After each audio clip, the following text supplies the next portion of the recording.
Welcome to Raavan academy. இந்த சீரீஸில் important grammar rules வந்து நம்ம பார்த்துட்ருக்கோம். இந்த வீடியோவில் பர்டிகுலராக ப்ரொனவுன் பேஸ்டு என்னென்னலாம் ரூல்ஸ் இருக்கோ அது எல்லாத்தையுமே வந்து கம்பைல்டாக எடுத்துகிட்டு வந்திருக்கேன். இதை ஃபுல்லாக நம்ம இந்த வீடியோவில் பார்க்கலாம். First what is pronoun? ப்ரொனவுன்னா என்ன? ஃபஸ்ட்டு நவுன்னா என்ன? நவுனுங்கிறது நம்ம போன வீடியோவிலே பார்த்துருப்போம். நவுன் வந்து ஒரு பெயர் சொல், அதாவது noun is used for a person, a thing.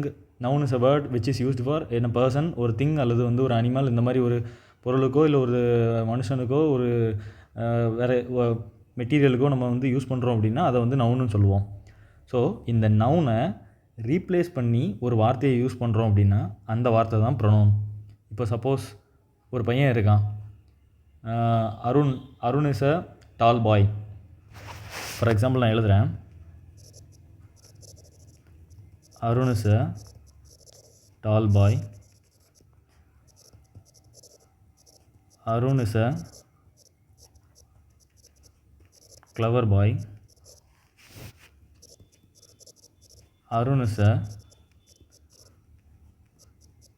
topper of the class. இப்படி 3 சென்டென்ஸ் வந்து அருண் நம்ம ரிப்பீட்டடாக யூஸ் பண்ணோம். ஸோ இந்த மாதிரி ஒரு பர்டிகுலர் சென்டென்ஸில் ரிப்பீட்டடாக இந்த அருங்கிறது வந்து என்னது? சப்ஜெக்ட்டு. இந்த சப்ஜெக்ட் தான் வந்து என்னது? நவுன். ஓகேவா? இந்த நவுனை நம்ம ரிப்பீட்டடாக யூஸ் பண்ணுறோம். ஸோ ரிப்பீட்டடாக இந்த நவுனை யூஸ் பண்ணாமல் இருக்கிறதுக்கு நம்ம என்ன பண்ணலாம்?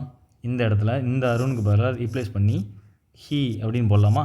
He is a clever boy, he is the topper of the class அப்படிங்கிற மாதிரி நம்ம எழுதலாம். ஸோ இந்த சப்ஜெக்டை, அதாவது இந்த நவுனை ரீப்ளேஸ் பண்ணி நம்ம ஒரு வார்த்தை யூஸ் பண்ணுறோம், அதுதான் நம்ம வந்து ப்ரொனவுன் சொல்லுவோம். ஸோ ப்ரொனவுனில் 10 டிஃப்ரெண்ட் டைப் ஆஃப் ப்ரொனவுன்ஸ் இருக்குது. இது எல்லாமே நம்ம டீட்டெயில்டாக கோர்ஸில் வந்து நம்ம வந்து கவர் பண்ணியிருப்போம். இந்த வீடியோவில் நம்ம கிறிஸ்பாக ப்ரொனவுன் பேஸ்டு என்னென்ன ரூல் இருக்குங்கிறத மட்டும் நம்ம செக் பண்ணலாம். ஓகேவா?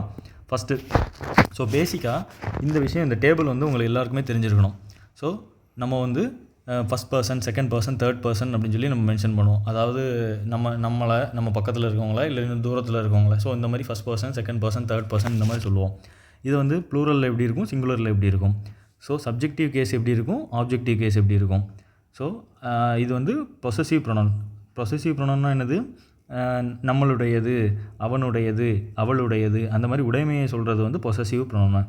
ஸோ இது வந்து என்னது? Reflexive pronoun. ரிஃப்ளெக்சிவ் ப்ரொனவுன் வந்து இதை நம்ம வந்து எக்ஸாம்பிளோட பார்க்கலாம். இப்போ வந்து ஒரு ஆப்ஜெக்ட்டும் ஒரு சப்ஜெக்ட் அண்டு அந்த சென்டென்ஸில் ஆப்ஜெக்ட்டும் ஒரே பர்சனாக இருந்தால் நம்ம இந்த ரிஃப்ளெக்சிவ் ப்ரொனவுன் யூஸ் பண்ணுவோம். இதை நம்ம ஒரு எக்ஸாம்பிளோட பார்க்கும்போது உங்களுக்கு நல்லா புரியும்.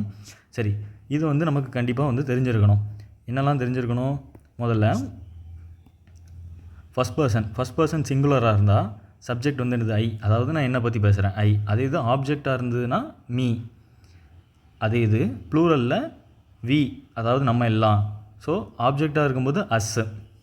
ஸோ அதுக்கு ரிலேட்டடான possessive pronoun, possessive adjective, reflexive pronoun இது எல்லாமே வந்து கொடுத்துருக்கோம். ஸோ செகண்ட் பர்சனுக்கு யூ தான் எல்லாமே. பொசசிவ் ப்ரொனவுன் வந்து யுவர்ஸ் வரும். பொசசிவ் அட்ஜெக்டிவ்னா யுவர். இப்போ ரிஃப்ளெக்சிவ் ப்ரொனவுன் வந்து யுவர் செல்ஃப்ஸ், ப்ளூரலில் யுவர் செல்ஃப்ஸ். அதே மாதிரி சிங்குலருக்கு ஹீ ஷீ இட்டுக்கு இருக்குது. ப்ளூரல்னால் என்ன? தே, தேர்ட் பர்சன், இது எல்லாமே. ஓகேவா? ஸோ இந்த டேபிள் நமக்கு வந்து தெரிஞ்சிருக்கணும். இது தெரிஞ்சால் வந்து நமக்கு வந்து கொஸ்டினை பார்த்தோன்னா புரிஞ்சுக்கிறதுக்கு ஈஸியாக இருக்கும். சரி, இதில் முதல்ல ரூல் என்ன சொல்கிறாங்க அப்படின்னா, முதல்ல ரூல் என்ன சொல்கிறாங்க? நாமினேட்டிவ் கேஸ் அல்லது நாமினேட்டிவ் கேஸுங்கிறது வந்து சப்ஜெக்டிவ் கேஸ் அப்படிம்போம். ஆல்சோனா சப்ஜெக்டிவ் கேஸ், அதாவது இந்த கேஸ், இதை தான் நம்ம சொல்கிறோம். ஓகேவா? சப்ஜெக்டிவ் கேஸுங்கிறது என்னது அப்படின்னு பார்த்தோம்னா, அதாவது ஒரு ப்ரொனவுனை நம்ம வந்து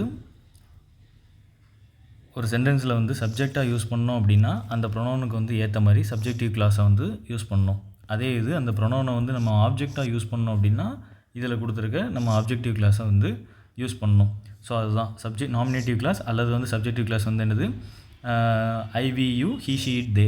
அதே இது அதோட அப்ஜெக்டிவ் கேஸ் வந்து என்னது? Me, us, you, him, her, it, them. So இதுதான் வந்து subjective case, nominative case.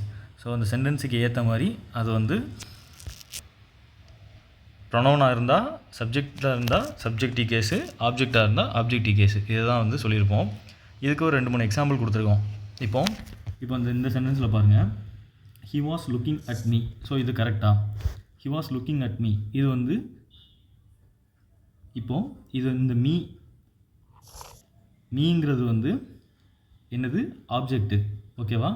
So இந்த இடத்துல நம்ம ஆப்ஜெக்டிவ் கேஸ் மீயை யூஸ் பண்ணியிருக்கோம். ஐயை வந்து யூஸ் பண்ணக்கூடாது. ஐ யூஸ் பண்ணால் தப்பு. ஓகேவா? So used as an objective pronoun as it is used after the preposition. எப்படி வருது? ஒரு ப்ரிப்போசிஷனுக்கு அடுத்தாக்கில் வருது. அட்டுங்கிற ப்ரிப்போசிஷனுக்கு அதுக்கு அடுத்தால வர்றதுனால அது வந்து என்னது ஆப்ஜெக்டிவ் கேஸு. ஸோ அந்த ஆப்ஜெக்டிவ் கேஸ் வந்து மீ தான் நம்ம யூஸ் பண்ணுவோம். ஐன்னு யூஸ் பண்ணக்கூடாது. ஐன்னு யூஸ் பண்ணால் தப்பு. ஸோ இப்போ இந்த இடத்துல பாருங்கள், the dean nominated Neelima and me to serve on the committee. So இந்த இடத்துல இது வந்து ஒரு என்னவாக இருக்குது, இதுலேயும் வந்து இது வந்து ஆப்ஜெக்டிவ் கேஸாக வருது. ஸோ அதனால் நம்ம வந்து என்ன யூஸ் பண்ணுறோம் அப்படின்னா மீ யூஸ் பண்ணியிருக்கோம். இந்த இடத்துல ஐ யூஸ் பண்ணாமல் மீ யூஸ் பண்ணியிருக்கோம். Used as an objective pronoun as it is a part of object of the verb. ஓகேவா? புரிஞ்சிருக்கும்னு நினைக்கிறேன். ஸோ இதுதான் வந்து ஆப்ஜெக்டிவ் ப்ரொனவுன். அடுத்து சப்ஜெக்டிவ் ப்ரொனவுன். ஓகேவா? ஸோ இதை பேஸ் பண்ணி என்னென்னலாம் வேறு இருக்குதுன்னு பார்க்கலாம். ஃபஸ்ட்டு அடுத்த ரூல். அடுத்து இது வந்து ரொம்ப இம்பார்ட்டண்ட்டான ரூல். என்ன ரூல் அப்படின்னு பார்த்தோன்னா, சப்போஸ் நம்ம வந்து first person, second person, third person அப்படின்னு சொல்லி 3 பார்த்துருக்கோம். இப்போது இந்த 3மே ஒரு சில சென்டென்ஸில் இருக்கலாம். ஃபஸ்ட் பர்சனும் இருக்கலாம், செகண்ட் பர்சனும் இருக்கலாம். ஸோ இதுக்கு வந்து என்ன ஆர்டரில் நம்ம வந்து இதை வந்து எழுதணும், அதை வந்து நம்ம சிம்பிளாக வந்து 1 2 3 அப்படின்னு சொல்லி மென்ஷன் பண்ணியிருப்போம். 1 2 3 அப்படிங்கிறது வந்து first person, second person, third person. இதை வந்து எந்தெந்த இடத்துல என்னென்ன ஆர்டரில் எழுதணும் அப்படிங்கிறது தான் நம்ம வந்து பார்க்கணும். சப்போஸ் இப்போ நம்ம வந்து ஒரு சென்டென்ஸில் ஒரு பாசிட்டிவான விஷயத்தை பற்றி பேசுகிறோம். பாசிட்டிவான விஷயத்தை பற்றி பேசுகிறோம் அப்படின்னா அந்த சென்டென்ஸில் வந்து எப்படி இருக்கணும் அப்படின்னு பார்த்தோன்னா, அது வந்து 2 3 1 அப்படிங்கிற ஆர்டரில் இருக்கணும். ஓகேவா? நம்ம பாசிட்டிவான விஷயத்தை பற்றி பேசுகிறோம் அப்படின்னா செகண்ட் பர்சன் ஃபஸ்ட்டு எழுதணும், தேர்ட் பர்சன் அப்புறம் தான் ஃபஸ்ட் பர்சன் எழுதணும். 2 3 1ங்கிற ஃபார்மேட்டில் இருக்கணும். அதே இது ஒரு சென்டென்ஸை வந்து ஒரு அன்பிளசன்ட் திங்கோ இல்லை ஒரு நெகட்டிவ் திங்கை பற்றி பேசுகிறோம் அப்படின்னா அதில் வந்து 1 2 3, அதாவது நம்மளை தான் ஃபஸ்ட்டு வந்து மென்ஷன் பண்ணியிருக்கணும். அதாவது ஃபஸ்ட் பர்சன், அதாவது நம்ம யார் பேசுகிறாங்களோ அவங்கள. இதுதான் வந்து ஒரு சின்ன பேசிக்கான ஹிண்ட்டு. இதிலே வந்து ஒரு இன்னொரு எக்ஸப்ஷனல் கேஸ் இருக்குது. என்ன அப்படின்னா, இப்போ சப்போஸ் எல்லாமே வந்து ப்ளூரல், அதாவது எல்லாமே வந்து எப்படி இருக்குது அப்படின்னு பார்த்தோன்னா ப்ளூரல் ப்ரொனவுனாக இருந்தது அப்படின்னா, இருக்கிற ஒரு 3 ப்ரொனவுன் கொடுத்துருக்காங்க. அந்த 3 ப்ரொனவுனுமே வந்து ப்ளூரல் ப்ரொனவுனாக இருக்குது. அதாவது first person, second person, third person நம்ம பார்த்துருப்போம். அதில் சிங்குலர் ப்ளூரல் ரெண்டுமே இருக்கும். கரெக்டாக? சிங்குலர் ப்ளூரல் ரெண்டுமே இருக்கும், நமக்கு தெரியும். சிங்குலரும் இருக்கும், ப்ளூரலும் இருக்கும். ஃபஸ்ட் பர்சனில், செகண்ட் பர்சனில், தேர்ட் பர்சன்லேயும் அதே மாதிரி இருக்கும். ஸோ சப்போஸ் ஒருவேளை எல்லாமே வந்து ப்ளூரலாக இருக்குது அப்படின்னா, ஒரு சென்டென்ஸில் வந்து எல்லாமே ப்ளூரலாக கொடுத்துருக்காங்க அப்படின்னா அதோட ஆர்டர் வந்து என்னவாக இருக்கணும் அப்படின்னா 1 2 3 தான் இருக்கணும். சப்போஸ் எல்லாமே ப்ளூரலாக இருக்குது அப்படின்னா ஆர்டர் வந்து 1 2 3 இருக்கணும். ஓகேவா? இதுதான் இந்த ரூலில் கொடுத்துருப்பாங்க. இதை நம்ம வந்து ரீட் பண்ணுவோம், உங்களுக்கு புரியும். Suppose when some pleasant or positive news is to be announced by the speaker. யார் பேசிகிட்டு இருக்கானோ அவன் வந்து ஒரு பாசிட்டிவான திங்கு பேசுகிறான் அப்படின்னா 2 3 1 இதுதான் ஃபார்மேட் நான் சொன்னது. அதே இது when some unpleasant and negative news நம்ம சொல்கிறோம் அப்படின்னா 1 2 3ங்கிற ஃபார்மேட்டில் வந்து சொல்லணும். ஓகேவா? அதுக்கு எக்ஸாம்பிள் தான் கொடுத்துருக்கோம். சப்போஸ் ஃபஸ்ட்டு என்ன சொல்லியிருக்காங்க, you she and I have been commented for the success of the project. அப்போது ஒரு பாசிட்டிவான திங், ப்ராஜெக்ட் வந்து சக்ஸஸ் ஆகிட்டு அதுக்கு வந்து கமெண்ட் பண்ணியிருக்காங்க. ஸோ நம்ம என்ன எழுதியிருக்கோம் அப்படின்னு பார்த்தோன்னா 2 3 1ங்கிற ஃபார்மேட்டில் எழுதியிருக்கோம். யூ வந்து செகண்ட் பர்சன், ஷீ வந்து தேர்ட் பர்சன், ஐ வந்து ஃபஸ்ட் பர்சன். கரெக்டாக? ஸோ 2 3 1ங்கிற ஃபார்மேட்டில் நம்ம மென்ஷன் பண்ணியிருக்கோம். ஸோ அடுத்து இதில் வந்து 2 தான் இருக்குது. You and he are the toppers of the class. So இது டாப்பர்ஸ் தான். அப்போ பாசிட்டிவான திங்ஸ் தான் வந்து பேசியிருக்காங்க. பாசிட்டிவ்னாலே வந்து நம்ம 2 3 1ங்கிற ஃபார்மேட்டில் எழுதணும். இங்கே வந்து செகண்ட் பர்சனும் தேர்ட் பர்சன் மட்டும் தான் இருக்குது. ஸோ 2 and 3 அந்த ஃபார்மேட்டில் எழுதியிருக்கோம். சரி, அடுத்து இப்போது you and she have been held responsible for the failure of the project. First சக்ஸஸை பற்றி பேசும்போது 2 3 1 பாசிட்டிவான திங்கு, நெகட்டிவான திங்கு இப்போ ஃபெயிலியர் ஆகிடுச்சு. ஸோ அப்போ வந்து 1 2 3 அப்போ ஃபெயிலியர்னு நம்மகிட்ட இருந்து ஆரம்பிக்கணும். So you and she first person, second person and third person. இதுதான் வந்து இந்த ரூலில் வந்து சொல்லியிருக்காங்க. ஓகேவா? புரிஞ்சிருக்கும்னு நினைக்கிறேன். அடுத்து நான் ஒரு எக்ஸப்ஷனல் பார்த்தோமா, சப்போஸ் ஒரு ப்ளூரலாக இருந்துச்சு அப்படின்னா நம்ம என்ன பண்ணியிருப்போம், 1 to 3ங்கிற ஃபார்மேட்டில் எழுதணும். ஸோ இப்போ வந்து இதில் கொடுத்துருக்க எல்லாமே வந்து plural. We second person, we first person plural, you second person plural and they third person plural. So 3மே வந்து ப்ளூரலில் இருக்குது. ஸோ மூணுமே வந்து ப்ளூரலில் இருந்ததுன்னா நம்ம ஆட்டோமேட்டிக்காக என்ன 3 ப்ரொனவுனுமே ப்ளூரலில் இருந்ததுன்னா ஆட்டோமேட்டிக்காக நம்ம வந்து 1 2 3ங்கிற ரூல் தான் ஃபாலோ பண்ணணும். So first person, second person and third person should go to attend the seminar அப்படிங்கிறத மென்ஷன் பண்ணியிருக்காங்க. ஸோ இந்த ரூலில் ஃபஸ்ட்டு முக்கியமான ரூல் இதுதான். ஒரு பாசிட்டிவான திங்னா 2 3 1. பாசிட்டிவுக்கு மட்டும் ஞாபகம் வச்சுக்கிட்டாலே போதும். மற்ற எல்லாத்துக்கும் வந்து 1 2 3 தான் எழுதுவோம். ப்ளூரலில் இருந்தால் 1 2 3 தான், நெகட்டிவாக இருந்தாலும் 1 2 3 தான். பாசிட்டிவான ஒரு விஷயத்தை பற்றி பேசும்போது மட்டும் 2 3 1 அப்படிங்கிற ஃபார்மெட்டில் நம்ம எழுதுறோம். அவ்வளோதான். சரி, அடுத்து என்ன சொல்லியிருக்காங்க? ரெண்டாவது என்ன சொல்லியிருக்காங்க அப்படின்னு பார்த்தீங்கன்னா, அடுத்த ரூலு, சப்போஸ் இப்போ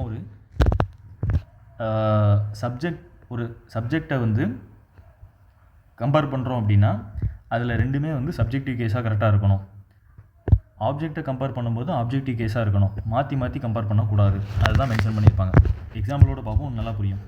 if you are comparing 2 subjects, then we have to use subjective case or nominative case of pronoun after as or then, and if we are comparing 2 objects we should use this objective case of pronouns. அதுதான் சொல்லியிருப்பாங்க. சரி, இப்போ for example பார்க்கலாம். You are more beautiful than her. So இந்த இடத்துல ஒரு subjective case you, இது வந்து என்னது செகண்ட் பர்சன் சிங்குலர், பியூட்டிஃபுல் தேன் ஹெர். ஸோ இங்கேயும் வந்து என்ன பண்ணியிருக்கோம், ஒரு ரெண்டு சப்ஜெக்டை தான், அதாவது 2 சப்ஜெக்டை வந்து கம்பேர் பண்ணியிருக்கோம். 2 சப்ஜெக்ட்டு என்னையும் அவளையும் கம்பேர் பண்ணியிருக்கோம் அப்படின்னா, இப்போது யூங்கிறது வந்து செகண்ட் பர்சன் சிங்குலரு. அப்போ இந்த இடத்துலையும் வந்து சப்ஜெக்டிவ் கேஸ் தான் யூஸ் பண்ணணும். இங்கே வந்து ஹெருங்கிறது வந்து என்னது ஆப்ஜெக்டிவ் கேஸ், நமக்கு நல்லாவே தெரியும். ஸோ அப்போ ஹெரோட சப்ஜெக்டிவ் கேஸ் என்னது ஷீ. ஸோ இந்த கரெக்டான சென்டென்ஸ் வந்துடுது you are more beautiful than she. இதுதான் வந்து கரெக்டான usage. You and her are being compared. You is a nominative case, her is a objective case. So ஹெர்ரை ரீப்ளேஸ் பண்ணி ஒரு சப்ஜெக்டிவ் கேஸை நம்ம போடுறோம். இதுதான் வந்து இதில் சொல்லியிருக்காங்க. ஸோ இப்போ வந்து நம்ம வந்து ஒரு சப்ஜெக்டிவ் கேஸை வச்சு பார்த்தோம். இது ஒரு ஆப்ஜெக்டிவ் கேஸில் எப்படி இருக்கும்? ஆப்ஜெக்டிவ் கேஸ் இப்போ the compliment was meant for you more than they. So இந்த இடத்துல த காம்ப்ளிமெண்ட்டுங்கிறது தான் சப்ஜெக்ட்டு. ஸோ அப்போ சப்ஜெக்டிவ் கேஸை வச்சு நம்ம கம்பேர் பண்ணல. 2 பேர் எதை காம்ப்ளிமெண்ட் பண்ணுறோம்? ஆப்ஜெக்டிவ் கேஸை தான் வந்து கம்பேர் பண்ணுறோம். The compliment was meant for you and more than they. அப்போது அவனையும் அவங்களையும் வந்து கம்பேர் பண்ணுறோம். ஸோ இப்போ இந்த இடத்துல இது வந்து ஒரு செகண்ட் பர்சன் ப்ளூரல். ஸோ ஆட்டோமேட்டிக்காக இந்த இடத்துல நமக்கு வந்து தே போடுறதுக்கு பதிலாக என்ன வந்திருக்கணும், தேர்ட் பர்சன் ஆப்ஜெக்டிவ் கேஸ் தான் யூஸ் பண்ணியிருப்போம். கரெக்டாக? ஸோ ஆப்ஜெக்டிவ் கேஸ் வந்து என்னது தெம். தேங்கிறது வந்து சப்ஜெக்டிவ் கேஸ். ஓகேவா? சப்ஜெக்டிவ் கேஸில் ப்ளூரலில் வரும். ஸோ இது வந்து ராங் யூசேஜ். ஸோ அப்போ இந்த இடத்துல 2 ஆப்ஜெக்ட்டு, எந்த ஆப்ஜெக்ட்டு யூ அண்ட் அப்போ தெம். யூக்கு இந்த தெம்மை தான் வந்து கம்பேர் பண்ண முடியும். புரிஞ்சிருக்குன்னு நினைக்கிறேன். 2 விஷயத்தை கம்பேர் பண்ணுறோம் அப்படின்னா சப்ஜெக்டிவ் கேஸாக இருந்தால் சப்ஜெக்டை வந்து கம்பேர் பண்ணணும். அதே இது ஆப்ஜெக்டிவ் கேஸை வச்சு கம்பேர் பண்ணுறோம் அப்படின்னா ப்ராப்பரான அதோட ஆப்ஜெக்டிவ் கேஸை வச்சு கம்பேர் பண்ணணும். இதுதான் வந்து இந்த ரூலில் வந்து மென்ஷன் பண்ணியிருக்காங்க. அடுத்த ரூல் அடுத்து என்ன சொல்லியிருக்காங்க அப்படின்னு பார்த்தீங்கன்னா, இந்த ரூலில் சப்போஸ் ஒரு சென்டென்ஸ் வந்து இட்டை வச்சு ஆரம்பிக்குது அப்படின்னா கண்டிப்பாக வந்து ப்ரொனவுன் வந்து எப்படி இருக்கணும் அப்படின்னு பார்த்தோன்னா சப்ஜெக்டிவ் கேஸாக தான் இருக்கணும். ஆப்ஜெக்டிவ் கேஸாக இருக்கக்கூடாது. சப்ஜெக்டிவ் கேஸ்னால் என்னது, நம்ம ஆல்ரெடி பார்த்தது தான். சிங்குலரில் வந்து first person, second person, third person. Subject case வந்து என்னது I, we, he, she, it, they. இதுதான் வந்து சப்ஜெக்டிவ் கேஸு. ஸோ இட்டை வச்சு ஆரம்பிக்குது அப்படின்னா கண்டிப்பாக வந்து என்னவாக இருக்கணும், சப்ஜெக்டிவ் கேஸாக இருக்கணும். For example, it is me who will stand by through thick and thin. So it இஸ்னு ஆரம்பிக்குது. ஸோ இட்டு ஃபாலோ பண்ணி வரக்கூடிய கேஸு. ஸோ இது வந்து என்னது மீங்கிறது வந்து என்னது ஆப்ஜெக்டிவ் கேஸ். அப்போது இந்த சென்டென்ஸ் வந்து ராங். அப்போ மீயை ரீப்ளேஸ் பண்ணி என்ன போட்டிருக்கணும், ஐ வந்து யூஸ் பண்ணியிருக்கணும். கரெக்டாக? ஏன்னா நம்ம வந்து சப்ஜெக்டிவ் கேஸை தான் வந்து யூஸ் பண்ணணும். ஸோ ஃபஸ்ட் உள்ளது பாருங்கள், it was them who funded for the whole education. So இது வந்து தெம்முங்கிறது வந்து ஆப்ஜெக்டிவ் கேஸ். இட்டை ஃபாலோ பண்ணி வந்தாலே வந்து நம்ம என்ன யூஸ் பண்ணணும், சப்ஜெக்டிவ் கேஸ் யூஸ் பண்ணணும். ஸோ அப்போ தெம்மை ரீப்ளேஸ் பண்ணி தே போடணும். இதுதான் வந்து கரெக்ட் யூசேஜ். ஓகேவா? அடுத்து என்ன கொடுத்துருக்காங்கன்னு பார்க்கலாம். அடுத்த ரூல் என்ன சொல்கிறாங்க அப்படின்னு பார்த்தீங்கன்னா, சப்போஸ் ஒரு ப்ரிப்போசிஷன்ஸ் வருது, அதாவது லெட்டு, லைக், பட்டு, எக்ஸப்ட்டு, பிட்வீன், அண்டு, இந்த மாதிரி கண்டிஷனில் வரக்கூடிய ப்ரிப்போசிஷனுக்கு அடுத்தாக்கில் வர்ற எல்லாமே வந்து எப்படி இருக்கணும் அப்படின்னா ஆப்ஜெக்டிவ் கேஸ். இதுக்கு முந்தின ரூல் என்ன பார்த்தோம், இட்டை ஃபாலோ பண்ணி வர்றது எல்லாமே சப்ஜெக்டிவ் கேஸாக இருக்கணும். இப்போது இந்த மாதிரி ப்ரொனவுன், அதாவது இந்த மாதிரி ப்ரிப்போசிஷனை ஃபாலோ பண்ணி வரக்கூடிய இது எல்லாமே வந்து எப்படி இருக்கணும், ஆப்ஜெக்டிவ் கேஸாக இருக்கணும். ஓகேவா? For example, there is nothing between I and she அப்படின்னு கொடுத்துருக்காங்க. ஐ, ஷீ இது ரெண்டும் வந்து என்னது, இது ரெண்டும் சப்ஜெக்டிவ் கேஸ். ஆனால் நமக்கு சப்ஜெக்டிவ் கேஸ் வரக்கூடாது, ஆப்ஜெக்டிவ் கேஸ் தான் வரணும். So there is nothing between, அதாவது பிட்வீன் அண்ட் இந்த பேர் வந்துச்சு அப்படின்னா கண்டிப்பாக வந்து என்ன வரணும், ஆப்ஜெக்டிவ் கேஸ் தான் வந்து வரணும். ஸோ இதுதான் வந்து கரெக்டான சென்டென்ஸ். ஓகேவா? there is nothing between me and her. சரி, சப்போஸ் அடுத்த கொஸ்டின் பாருங்கள். லெட்டர் யூஸ் பண்ணி வந்திருக்கு. So let me go and talk to her. So ஆட்டோமேட்டிக்காக ரெண்டுமே வந்து ஆப்ஜெக்டிவ் கேஸ். ஓகேவா? புரிஞ்சிருக்குன்னு நினைக்கிறேன். சரி, அடுத்து என்ன ரூல்னு பார்ப்போம். அடுத்து வந்து பார்த்திங்கன்னா ரிஃப்ளெக்சிவ் ப்ரொனவுன் அப்படின்னு சொல்லுவாங்க. ரிஃப்ளெக்சிவ் ப்ரொனவுன் நம்ம வந்து பார்த்துருப்போம், டேபிள்லே இருந்திருக்கும். ரிஃப்ளெக்சிவ் ப்ரொனவுன்னா என்ன? ரிஃப்ளெக்சிவ் ப்ரொனவுன் அப்படிங்கிறது என்ன அப்படின்னா, ஒரு சப்ஜெக்ட்டும் ஆப்ஜெக்ட்டும் சென்டென்ஸில் சேம் பர்சனாக இருந்ததுன்னா அதை ரிஃப்ளெக்சிவ் ப்ரொனவுனில் நம்ம ரெப்ரசென்ட் பண்ணுவோம். when a subject and object refer to a same person or thing, then we use himself, herself, myself இந்த மாதிரி வார்த்தையை யூஸ் பண்ணுவோம். அதுதான் ரிஃப்ளெக்சிவ் ப்ரொனவுன். ஆப்ஜெக்ட்டும் சப்ஜெக்ட்டும் ஒரே பர்சனாக இருந்தது அப்படின்னா இந்த மாதிரி வார்த்தைகள், himself, herself, myself, your self, இந்த மாதிரி வார்த்தைகள், இதுதான் reflexive pronoun. She looked at herself in the mirror. அவள் வந்து அவளையே வந்து மிரரில் பார்த்தா. ஸோ இந்த இடத்துல ஹெர்செல்ஃப்ங்கிறது வந்து என்னது? Reflexive pronoun. I can take care of myself. நான் என்ன பார்த்துக்கிடுவேன். So myself, reflexive pronoun. We enjoyed ourselves at the party. நாங்களே என்ஜாய் பண்ணோம் அப்படிங்கிற மாதிரி. ஸோ இதுதான் வந்து என்னென்னா ரிஃப்ளெக்சிவ் ப்ரொனவுன். சரி, இந்த ரிஃப்ளெக்சிவ் ப்ரொனவுன் வேறு என்னெல்லாம் யூஸ் பண்ணுவோம் அப்படின்னா, சப்போஸ் இப்போது ஒரு சில வார்த்தைகள்லாம் இருக்குது. இந்த வார்த்தைகள்லாம் வந்துச்சு அப்படின்னா கண்டிப்பாக அதுக்கு பின்னாடி ரிஃப்ளெக்சிவ் ப்ரொனவுன் யூஸ் பண்ணுவோம். முக்கியமான வார்த்தை வந்து அதில் பார்த்திங்கன்னா இந்த என்ஜாய், ஹெல்ப்பு, இதெல்லாம் அடிக்கடி வரும். யூ பிஹேவ் யுவர் செல்ஃப் அப்படின்னு சொல்லுவோம் நம்மளே சொல்லும்போதே. ஸோ அப்போது இந்த மாதிரி அம்யூஸ், அவைல், ப்ளேம், அப்ளை, இந்த மாதிரி என்ஜாய், இந்த மாதிரி வார்த்தைக்கெலாம் வந்து கண்டிப்பாக இந்த மாதிரி வார்த்தைலாம் வருதுன்னா இதுக்கு பின்னாடி வந்து கண்டிப்பாக ரிஃப்ளெக்சிவ் ப்ரொனவுன் நம்ம வந்து யூஸ் பண்ணியிருப்போம். I wish the children would behave themselves. So behave அப்படிங்கிற வார்த்தை வந்திருக்கு. ஸோ இந்த இடத்துல சில்ட்ரன் வந்து யார்? ப்ளூரல். So children plural. அப்போது ஆட்டோமேட்டிக்காக வந்து தெம்செல்வ்ஸ் போட்டிருக்கோம். ஓகேவா? Plural objective case. இதை ரிஃப்ளெக்சிவ் ப்ரொனவுன். ஓகேவா? தெம்செல்வ்ஸ் அப்படிங்கிறது சில்ட்ரன் ப்ளூரல் இருக்கிறதுனால அதுக்கேற்ற ரிஃப்ளெக்சிவ் ப்ரொனவுன் வந்து நம்ம வந்து போட்டிருக்கோம். அடுத்து, would you like to help yourself to another drink. So help அப்படிங்கிற ஒரு வார்த்தை வந்திருக்கு. ஸோ ஆட்டோமேட்டிக்காக யுவர் செல்ஃப் அப்படிங்கிற ரிஃப்ளெக்சிவ் ப்ரொனவுன் வந்து நம்ம யூஸ் பண்ணியிருக்கோம். ஸோ இந்த வார்த்தைகள்லாம் கொஞ்சம் வந்து நீங்கள் ஒரு தடவை ரீட் பண்ணி வச்சிட்டிங்க அப்படின்னா 2-3 தடவை சென்டென்ஸ் எல்லாம் கொஞ்சம் எக்ஸாம்பிள்ஸ்லாம் பார்த்தோம் அப்படின்னா நமக்கு ஆட்டோமேட்டிக்காக ஞாபகம் இருக்கும். அடுத்து இந்த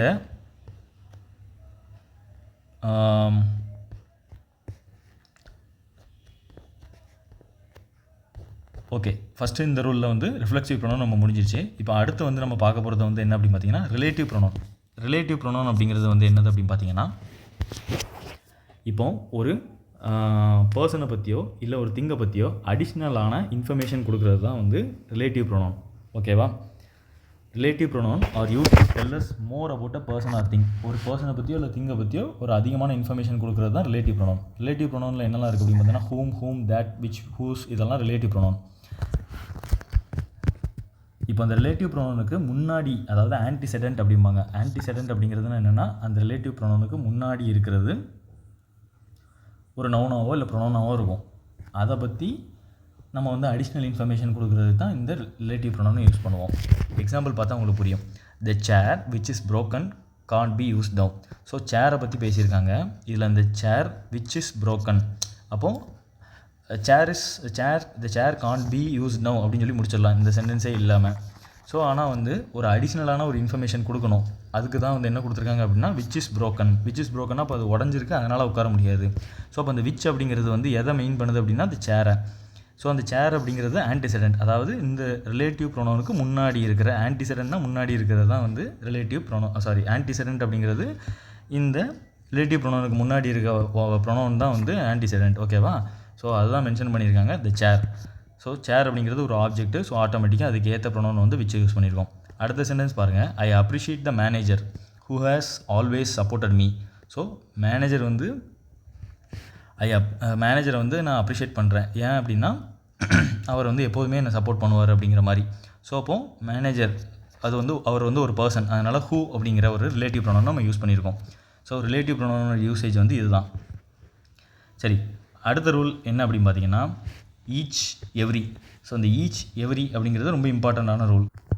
சரி, இந்த ஈச் எவ்ரி ஈச் வந்து என்ன அப்படின்னு பார்த்தீங்கன்னா, ஈச் அப்படிங்கிறது 2 அல்லது 2க்கு மேற்பட்ட எத்தனைனாலும் வந்து எத்தனை பர்சன் அல்லது திங்ஸை பற்றி பேசணுனாலும் வந்து நம்ம யூஸ் பண்ணலாம். அதே இது எவ்ரி அப்படிங்கிறது வந்து கண்டிப்பாக வந்து மோர் தேன் 2 பர்சன்ஸாக தான் இருக்கணும். ஈச் எவ்ரி ரெண்டுக்கும் என்ன டிஃப்ரென்ஸ், மெயினாக ஃபஸ்ட்டு டிஃப்ரென்ஸ் அப்படின்னு பார்த்தீங்கன்னா, இது வந்து எதுக்குனாலும் யூஸ் பண்ணலாம்.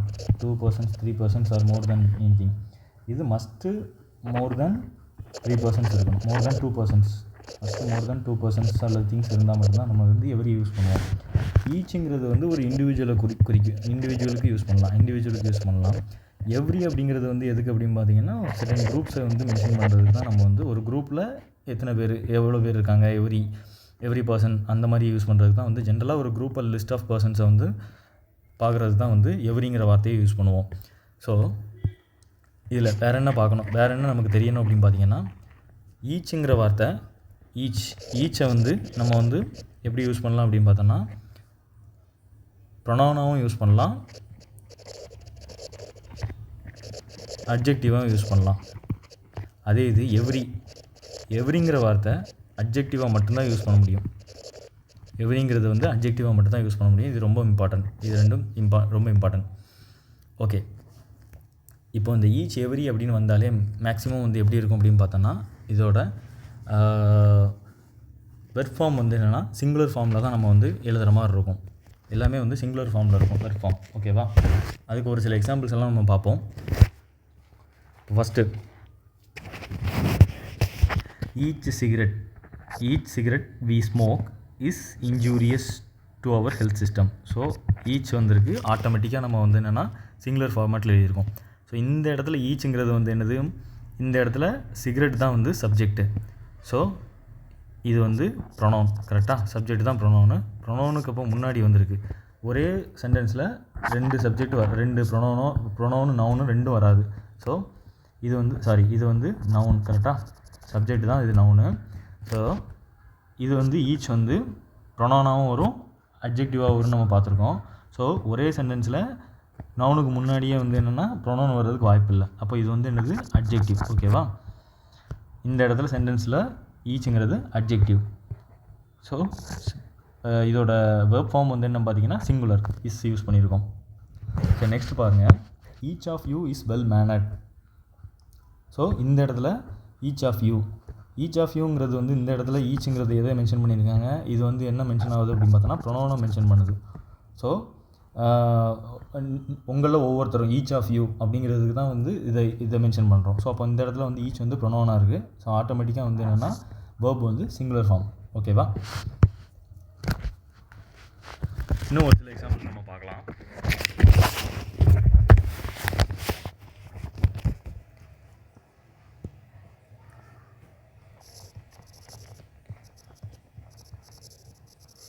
Each student was present. ஓகேவா? So each student was present.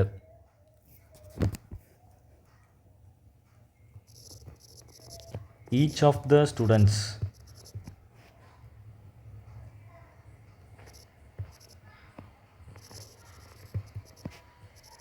Was present. So இதில் வந்து இந்த 2 சென்டென்ஸில் எது கரெக்டு? சரி, ஃபஸ்ட்டு இந்த சென்டென்ஸில் வந்து ஸ்டூடெண்ட் அப்படிங்கிறது ஆட்டோமேட்டிக்காக நமக்கு வந்து என்ன வருது, ஸ்டூடெண்ட் வந்து யார், சப்ஜெக்ட், அதாவது ப்ரொனவுன். கரெக்டாக? ஸோ அப்போது இந்த இடத்துல ஈச் வந்து என்னது, அட்ஜெக்டிவாக ஆக்ட் ஆகும். இது வந்து ஸோ வெர்ப் வந்து சிங்குலர் யூஸ் பண்ணியிருக்கோம். கரெக்டு. அடுத்த சென்டென்ஸ் பாருங்கள், இந்த இடத்துல ஆஃப்னு ஒரு ப்ரிப்போசிஷன் யூஸ் பண்ணியிருக்காங்க. ஸோ இந்த இடத்துல ஸ்டூடெண்ட்ஸ் வந்து என்னவா இருக்குது,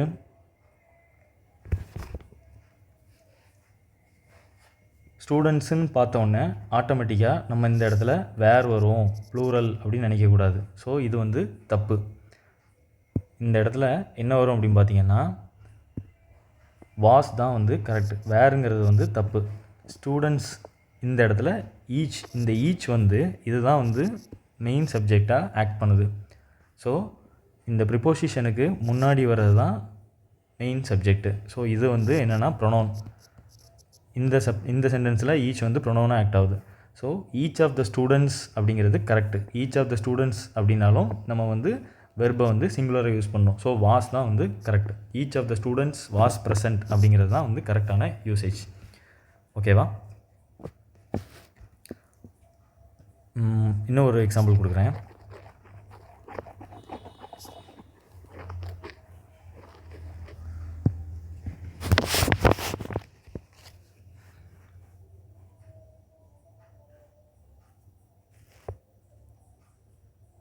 ஈச்சை வச்சு பார்த்துட்டோம். இப்போ வந்து எவ்ரியை வச்சு பார்க்கலாம்.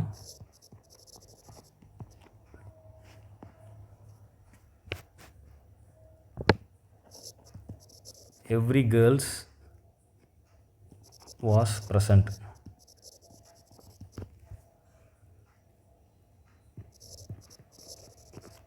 Every of the girls was present. சரி, இதில் 2 சென்டென்ஸ் இருக்குது. இந்த 2 சென்டென்ஸில் எது கரெக்டான யூஸ், என்ன மிஸ்டேக் இருக்குது அப்படின்னு பார்க்கலாமா? சரி, ஃபஸ்ட்டு என்ன சொல்லியிருக்காங்க? Every girls was present. So இதிலே வந்து என்ன ஆயிடுச்சு? எவ்ரிங்கிறது வந்து நம்ம வந்து கண்டிப்பாக வந்து அட்ஜெக்டிவாக மட்டும்தான் யூஸ் பண்ண முடியும்னு சொல்லிட்டோம். ஸோ அப்போ இந்த இடத்துல வந்து என்னது? கேர்ள்ஸுங்கிறதே தப்பு. ஸோ அப்போ எவ்ரி இது வந்து அட்ஜெக்டிவ். ஸோ அப்போ இதுதான் வந்து ப்ரொனவுனு. வாஸ் ப்ரெசன்ட்னு கொடுத்துருக்கு. ஸோ அப்போ ஆட்டோமேட்டிக்காக எவ்ரி கேர்ள் தான் இருந்திருக்கணும். கேர்ள்ஸுங்கிறது தப்பாக இருக்குது. ஓகேவா? So every girl was present, கேர்ள்ஸுங்கிறது தப்பு. எவ்ரி கேர்ள் வாஸ் ப்ரெசன்ட் அப்படிங்கிறது தான் கரெக்டு. ஓகேவா? இப்போ அடுத்த சென்டென்ஸ் பாருங்கள். Every of the girls was present. Every of the girls அப்படின்னு நம்ம எழுத முடியுமா? எவ்ரிங்கிறது வந்து ஈச் ஆஃப் த கேர்ள்ஸ்ன்னு நம்ம எழுதலாம். ஈச்சுங்கிறது வந்து ப்ரொனவுனாக யூஸ் ஆகும்னு சொல்லியிருக்கேன். ஸோ ப்ரிப்போசிஷனுக்கு முன்னாடி ஈச் வரும்போது அது ஆட்டோமேட்டிக்காக மெயின் சப்ஜெக்டாக ஆயிரும். ஸோ ப்ரொனவுனாக இருக்கும். So each of the girls was present அப்படிங்கிறது வந்து கரெக்டான சென்டென்ஸ். அது இது every of the girls was present அப்படிங்கிறது தப்பான சென்டென்ஸ். ஏன்? எவ்ரிங்கிறது வந்து நம்ம வந்து அட்ஜெக்டிவாக தான் யூஸ் பண்ணுவோம். அதை வந்து நம்ம சப்ஜெக்டாக கொண்டு வர முடியாது. அதாவது ப்ரொனவுனாக நம்ம வந்து யூஸ் பண்ண முடியாது. எவ்ரிங்கிறது வந்து ப்ரொனவுனாக நம்ம யூஸ் பண்ண முடியாது. அட்ஜெக்டிவாக மட்டும்தான் யூஸ் பண்ண முடியும். ஸோ அப்போ இந்த சென்டென்ஸில் வந்து ஆட்டோமேட்டிக்காக எவ்ரிங்கிறது தப்பு. ஈச் ஆஃப் த கேர்ள்ஸ் தான் வந்து கரெக்டான usage. Each of the girls was present அப்படிங்கிறது தான் வந்து கரெக்டான யூசேஜ். ஓகேவா? ஓகே. அடுத்த ரூல் என்ன அப்படின்னு பார்த்தீங்கன்னா, எய்தர்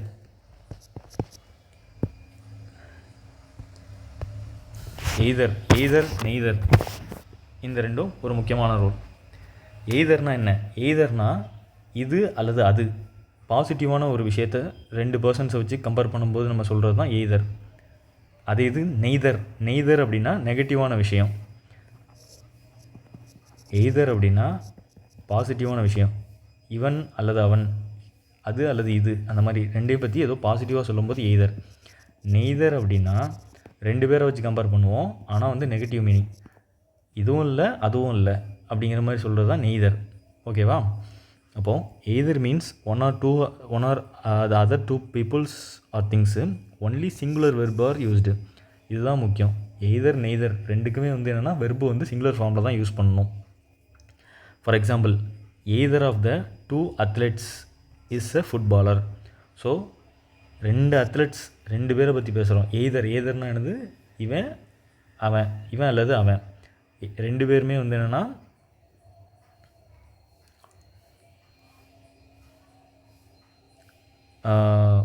ரெண்டு பேருமே வந்து ஃபுட்பாலர்னு சொல்லியிருக்கான். ஓகேவா? அதே இது வந்து என்ன அப்படின்னா, இதில் வந்து நம்ம வந்து சிங்குலர் வெர்பு தான் யூஸ் பண்ணோம். ஸோ ஆட்டோமேட்டிக்காக இஸ் யூஸ் பண்ணியிருக்கோம். அதே இது 2 பாய்ஸை கம்பேர் பண்ணுறோம். எய்தர் ஆஃப் த 2 பாய்ஸ் 2 பாய்ஸை கம்பேர் பண்ணியிருக்கோம். ஸோ ஆட்டோமேட்டிக்காக நம்ம வந்து 2 பாய்ஸ் இருக்குங்கிறதுனால நம்ம ஆர் போட்டக்கூடாது. ஆறுங்கிறது தப்பு. ஸோ சிங்குலர் வெர்பு தான் யூஸ் பண்ணணும். இஸ் தான் வந்து கரெக்டான யூசேஜ். ஓகேவா? நெக்ஸ்ட்டு, சப்போஸ் அது நெய்தர் அப்படின்னா 2 பேருமே இல்லை அப்படிங்கிற மாதிரி மீனிங்கில் வரும். அதுதான் நெய்தர். ஓகேவா? அடுத்த ரூல் என்ன அப்படின்னு பார்த்தீங்கன்னா, ஒரு இம்பார்ட்டண்டான ரூல். இப்போது இந்த எல்லாத்துக்குமே ஒரு difference. Either, neither, all, both இதெல்லாம் என்ன?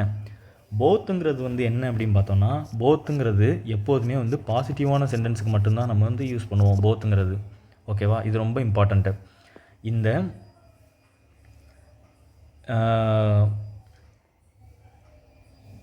போத்துக்கு வந்து நம்ம வந்து ப்ளூரல் வெர்பு யூஸ் பண்ணலாம். ஆனால் வித் நெய்தருக்கும் எய்தருக்கும் சிங்குலர் வெர்பு மட்டும்தான் நம்ம யூஸ் பண்ணுவோம். இதுதான் வந்து இதோட மெயின் டிஃப்ரென்ஸு. நெய்தர்னாலே நம்ம என்ன சொன்னோம்? சிங்குலர் வெர்பு தான் யூஸ் பண்ணோம். அதே இது போத்தாக இருந்தால் அப்படின்னா நம்ம வந்து ப்ளூரல் வெர்பு யூஸ் பண்ணலாம். ஓகேவா? அதுதான் வந்து இதில் ஒரு முக்கியமான டிஃப்ரென்ஸு. இப்போ ஃபஸ்ட்டு கொஸ்டின் பாருங்கள், ஃபஸ்ட் எக்ஸாம்பிள் பாருங்கள். Both the boys are playing. அப்போது ரெண்டு பேரை கம்பேர் பண்ணுறதுக்கு தான் போத்துங்கிறது யூஸ் பண்ணுவோம். ஸோ அப்போது போத்து கூட நம்ம வந்து ப்ளூரல் வெர்ப் யூஸ் பண்ணலாம். ஸோ போத் த பாய்ஸ், அப்போ 2 பேரும் ஆர் பிளேயிங். ஸோ நம்ம வந்து என்ன ப்ளூரல் வெர்ப் யூஸ் பண்ணியிருக்கோம். இப்போ அது இது அடுத்து neither of the chairs is broken. Neither use பண்ணியிருக்கோம். அப்போது நெய்தர் ஆஃப் த சேர்னால் என்ன, ரெண்டுமே உடஞ்சிருக்கு. ஸோ ரெண்டை பற்றி பேசியிருக்கோம், நெகட்டிவ் சென்ஸில் யூஸ் பண்ணியிருக்கோம். ஆனால் வந்து சிங்குலர் வெர்பு. ஓகேவா? நெய்தர் ஏதர் ரெண்டுக்குமே சிங்குலர் வெர்பு தான் வரும். போத்னா ப்ளூரல் வெர்ப் யூஸ் பண்ணணும். அதுதான் வந்து இந்த கான்செப்ட்டு. அடுத்து போத்தை வந்து நெகட்டிவ் கேஸில் யூஸ் பண்ணக்கூடாது. For example both of them are not going. அப்போது நாட் கோயிங் இது வந்து ஒரு நெகட்டிவ் சென்ஸில் இருக்குது, 2 பேருமே போகல. இந்த இடத்துல அப்போ நம்ம என்ன யூஸ் பண்ணணும் அப்படின்னு பார்த்தோம்னா போத்துங்கிற வார்த்தையை யூஸ் பண்ணக்கூடாது. ஸோ அப்போ இந்த சென்டென்ஸ் தப்பு. என்ன யூஸ் பண்ணணும் அப்படின்னா neither of them is going. Neither of them கோயிங்னா neither of them is going. அதை பார்த்தாலே நமக்கு தெரியும். இப்போ என்ன யூஸ் பண்ணியிருக்கோம், சிங்குலர் வெர்பு யூஸ் பண்ணியிருக்கோம். Neither of them is going அப்படின்னா அப்போது 2 பேருமே போகலை அப்படிங்கிறது தான் வந்து மீனிங். ஸோ நெகட்டிவ் சென்டென்ஸில் எப்போதுமே வந்து நெய்தர் தான் யூஸ் பண்ணுவோம். போத்துங்கிறது ஒன்லி ஃபார் பாசிட்டிவ் சென்டென்ஸ். அதுதான் ரொம்ப முக்கியம். அதுக்கப்புறம் போத்துங்கிறது வந்து கரெக்டாக 2 பர்சன் அல்லது 2 திங்ஸ் இருந்தால் தான் நம்ம யூஸ் பண்ணுவோம். ஆல்ங்கிறது வந்து more than 2 people or things இருந்தால் நம்ம யூஸ் பண்ணுவோம். For example all of the 2 friends went for a picnic. இருக்கிறதே 2 பேர் தான், 2 ஃப்ரெண்ட்ஸும் வந்து பிக்னிக்கு போகிறாங்க. அப்போ அந்த இடத்துல வந்து நம்ம ஆல் ஆஃப் தென் யூஸ் பண்ணக்கூடாது. Both of the friends went to picnic. 2 பேர்னா 2 பேருக்கு வந்து நம்ம போத் தான் யூஸ் பண்ணுவோம், ஆல் யூஸ் பண்ணக்கூடாது. ஸோ அதுதான் வந்து இதோட யூசேஜ். நெக்ஸ்ட்டு பார்த்தீங்கன்னா all the friends went for the picnic. So இப்போ இதில் வந்து எத்தனை பேர்னு சொல்லவே இல்லை. இங்கே வந்து 2 ஃப்ரெண்ட்ஸு அப்படின்னு கொடுத்ததுனால நம்ம வந்து அதை சேஞ்ச் பண்ணி எழுதியிருக்கோம். சப்போஸ் வந்து நிறைய பேர் இருக்காங்க அப்படின்னா ஆளுங்கிறத வந்து நம்ம யூஸ் பண்ணலாம், அது கரெக்டான யூசேஜ். ஸோ ப்ரொனவுன் பேஸ்டாக இருக்கிற ரூல்ஸ் எல்லாம் வந்து இதுதான். புரிஞ்சிருக்கும்னு நினைக்கிறேன். நம்ம வந்து இதில் நம்ம முக்கியமான விஷயம் வந்து பார்த்தது என்னது அப்படின்னா இந்த சப்ஜெக்டிவ் கேஸ், ஆப்ஜெக்டிவ் கேஸ் வந்து எப்படி இருக்கணும், possessive pronoun, reflexive pronoun. So சப்ஜெக்டை வச்சு கம்பேர் பண்ணும்போது கரெக்டான சப்ஜெக்டிவ் கேஸ் யூஸ் பண்ணணும். அதே தான் ஆப்ஜெக்டை வச்சு பார்க்கும்போது கரெக்டான ஆப்ஜெக்டிவ் கேஸ் யூஸ் பண்ணணும். ஃபஸ்ட்டு ரூல் அதுதான். நெக்ஸ்ட்டு வந்து பார்த்தோம் அப்படின்னா சப்போஸ் வந்து ஒரு 3 person, first person, second person, third person நம்ம கம்பேர் பண்ணி ஒரு சென்டென்ஸ் மேக் பண்ணுறோம் அப்படின்னா அதில் பாசிட்டிவான விஷயமா இருந்தது அப்படின்னா 2, 3, 1 அப்படிங்கிற ஃபார்மேட்டில் எழுதணும். அதே இது நெகட்டிவாக இருந்தாலோ சப்போஸ் 3 ப்ரொனவுனுமே ப்ளூரலில் இருந்ததுன்னா 1, 2, 3 அப்படிங்கிற ஃபார்மேட்டில் எழுதணும். இதுதான் வந்து இந்த ரூலில் நம்ம பார்த்தோம். அடுத்த ரூலில் என்ன பார்த்தோம் அப்படின்னா கரெக்டான சப்ஜெக்டிவ் கேஸுக்கு அதோட கரெக்டான சப்ஜெக்ட்ஸுக்கு அதோட கரெக்டான சப்ஜெக்டிவ் கேஸ் ப்ரொனவுன் யூஸ் பண்ணணும். ஆப்ஜெக்ட்டுக்கு ஆப்ஜெக்டிவ் கேஸ் ப்ரொனவுன் யூஸ் பண்ணணும். அதுதான் வந்து இதில் நம்ம இந்த எக்ஸாம்பிளில் நம்ம பார்த்தது. அடுத்து வந்து சப்போஸ் வந்து இட்டை வந்து ஃபாலோ பண்ணி வரக்கூடிய ப்ரொனவுனுக்கு வந்து கண்டிப்பாக வந்து என்ன யூஸ் பண்ணணும் அப்படின்னா சப்ஜெக்டிவ் கேஸ் தான் யூஸ் பண்ணணும். இட்டை ஃபாலோ பண்ணி வந்துச்சு அப்படின்னா சப்ஜெக்டிவ் கேஸ். அதே இது சம் ப்ரிப்போசிஷன் இந்த மாதிரி ஒரு ப்ரிப்போசிஷன்ஸ் எல்லாம் ஃபாலோ பண்ணி வருது அப்படின்னா ப்ரிப்போசிஷனை ஃபாலோ பண்ணி வருது, லெட்டு, லைக்கு, பட்டு, பிட்வீன், அண்ட் இதை ஃபாலோ பண்ணி வருதுன்னா ஆப்ஜெக்டிவ் கேஸ். 2 விஷயம், இட்டை ஃபாலோ பண்ணி வந்தால் சப்ஜெக்டிவ் கேஸ், இந்த மாதிரி ப்ரிப்போசிஷனை ஃபாலோ பண்ணி வந்தால் ஆப்ஜெக்டிவ் கேஸ் யூஸ் பண்ணணும். ஸோ அடுத்து ரிஃப்ளெக்சிவ் ப்ரொனவுன். எந்தெந்த இடத்துலலாம் நம்ம ரிஃப்ளெக்சிவ் ப்ரொனவுன் யூஸ் பண்ண போகிறோம், ஒரு சில வேர்ட்ஸ் கொடுத்துருக்கோம். அந்த வேர்ட்ஸ்லாம் வந்து வந்துச்சு அப்படின்னா அதுக்கு பின்னாடி வந்து கண்டிப்பாக ஃபாலோ பண்ணி ரிஃப்ளெக்சிவ் ப்ரொனவுன் வரணும். அதுக்கப்புறம் ரிலேட்டிவ் ப்ரொனவுன்ங்கிறது வந்து என்னது, ஒரு ப்ரொனவுனுக்கு ஒரு அடிஷ்னல் இன்ஃபர்மேஷன் கொடுக்கக்கூடிய ஒரு வார்த்தை தான் ரிலேட்டிவ் ப்ரொனவுன். ஸோ அதுக்கு முன்னாடி அதாவது ஆன்டிசெடன்ட் அப்படிங்கிற ஒரு வார்த்தை யூஸ் பண்ணியிருப்பாங்க.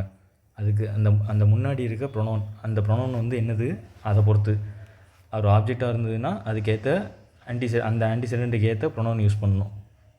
Who, whom, that, which, whose, இதில் எது பெஸ்ட்டாக இருக்கும், எது கரெக்டான இதை பார்த்து அதை யூஸ் பண்ணணும். நெக்ஸ்ட்டு வந்து பார்த்தோம் அப்படின்னா ஈச், எவ்ரி. இந்த ஈச்சுங்கிறது வந்து நம்ம வந்து ப்ரொனவுனாகவும் யூஸ் பண்ணலாம், அட்ஜெக்டிவாக யூஸ் பண்ணலாம். எவ்ரிங்கிறது அட்ஜெக்டிவாக மட்டும் யூஸ் பண்ண முடியும்.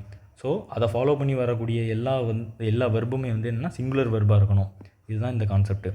அப்புறம் எய்தர், நெய்தர் ரெண்டுமே வந்து என்னன்னு பார்த்தீங்கன்னா அதை ஃபாலோ பண்ணி வரக்கூடிய வெர்ப் எல்லாமே சிங்குலர் வெர்பாக இருக்கணும். போத் அப்படிங்கிற வார்த்தை வந்து கண்டிப்பாக வந்து எப்படின்னா பாசிட்டிவான சென்டென்ஸுக்கு மட்டும்தான் நம்ம வந்து இது யூஸ் பண்ணுவோம். அதுதான் வந்து போத்தோட யூசேஜ். ஸோ மேக்ஸிமம் இந்த வீடியோவில் வந்து ப்ரொனவுன் பேஸ்டில் இருக்க ரூல் எல்லாமே நம்ம கவர் பண்ணிட்டோம். அடுத்த வீடியோவில் இதோட கண்டினியூஷனாக நம்ம பார்க்கலாம். அடுத்து இருக்கிற ரூல்ஸ் எல்லாம் நம்ம வந்து கண்டினியூஸாக பார்க்கலாம். தேங்க்யூ.